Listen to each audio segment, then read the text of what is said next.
अस्सलामुअलैकुम वरहमतुल्लाहि वबरकातुहू। आज का हमारा टॉपिक जो है वो सेल स्ट्रक्चर और फंक्शन की जो टॉपिक है, जो चैप्टर है, उसकी जो इम्पॉर्टेंट पॉइंट है, जो इंडिकेट लेवल से बहुत इम्पॉर्टेंट है, हमने इस पॉइंट को उठाए है और आपके सामने हमने उसको रख ली है और आज हम उसको स्टडी करेंगे।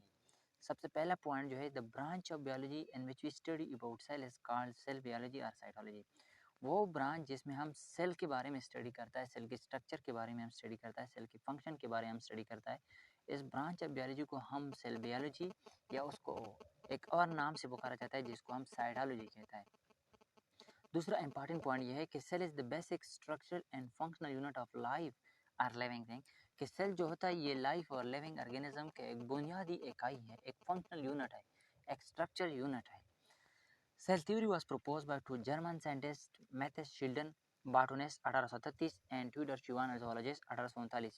ये एक इम्पॉर्टेंट पॉइंट है, कई बार ये एमसीक्यूज आया है कि मैथेस शिल्डन जो था ये जोलॉजिस्ट था या बार्टोनेस था, वो बार्टोनेस था, और च्युआन जो था ये जोलॉजिस्ट था। इन दोनों ने सेल थ्योरी को क्या किया, प्रोपोज्ड किया था। Cell combine together to form complex tissues. जब सेल कंबाइन होता है तो टिश्यू बनाता है, टिश्यू कंबाइन होता है तो ये आर्गन बनाता है, आर्गन कंबाइन होकर आर्गन सिस्टम बनाता है, आर्गन सिस्टम कंबाइन होकर एक ऑर्गेनिज्म बनाता है। Cell was discovered by Robert Hooke. Cell को सबसे पहले रॉबर्ट हुक ने डिस्कवर किया। ये इंपॉर्टेंट एमसीक्यूज है, कई बार टेस्ट में आया है, एमडीकेट में आया है, ईटा में आया है कि सेल जो होता है ये किसने डिस्कवर किया है, रॉबर्ट हुक ने डिस्कवर किया है।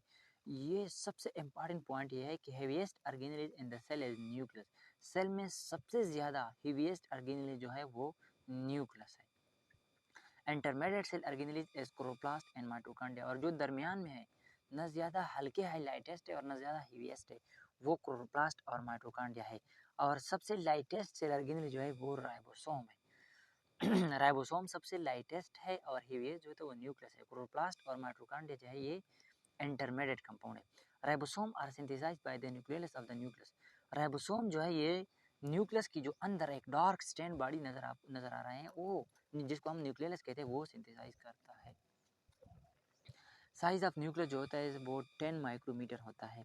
Nucleus was discovered by Robert brown and 1838। ये भी एक इंपॉर्टेंट एमसीक्यूज है कि न्यूक्लियस जो है ये रॉबर्ट ब्राउन ने 1838 में डिस्कवर किया है। Golgi body was discovered by Camillo Golgi and 1858 में। गाल्जी बॉडी जो है ये भी एक इंपॉर्टेंट एमसीक्यूज है, कई बार टेस्ट में आया है, इसी तरह के एमसीक्यूज ईटा में आ रहा है। गाल्जी बॉडी जो है ये किमिलो गाल्जी ने 1898 में डिस्कवर किया है। राइबोसोम को पेलेट ने 1955 में डिस्कवर किया है। लाइसोसोम को डी डेओ ने 1955 में डिस्कवर किया है। अब lipid bilayer model of cell membrane was put forward by Gorter and Grendel and 1952। Lipid bilayer जो लिपिड के जो स्ट्रक्चर सेल मेम्ब्रेन का जो स्ट्रक्चर होता है, वो सबसे पहले गॉटन एंड जेरेंडर ने 1925 में उसको आगे फॉरवर्ड किया है।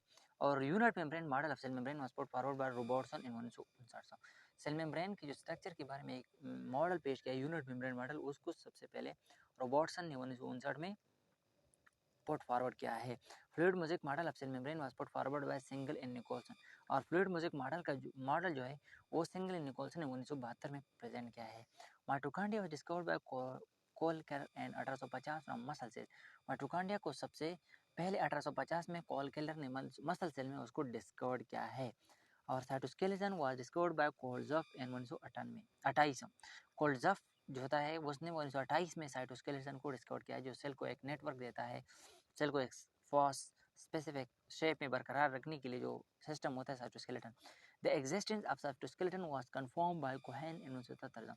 और ये साइटोस्केलेटन की एग्जिस्टेंस को कंफर्म किया है एक साइंटिस्ट ने जिसका नाम है कोहेन। 1977 में उसने इसको कंफर्म किया है कि सेल में एग्जिस्टेंस एक नेटवर्क होता है जिसको हम साइटोस्केलेटन कहते हैं।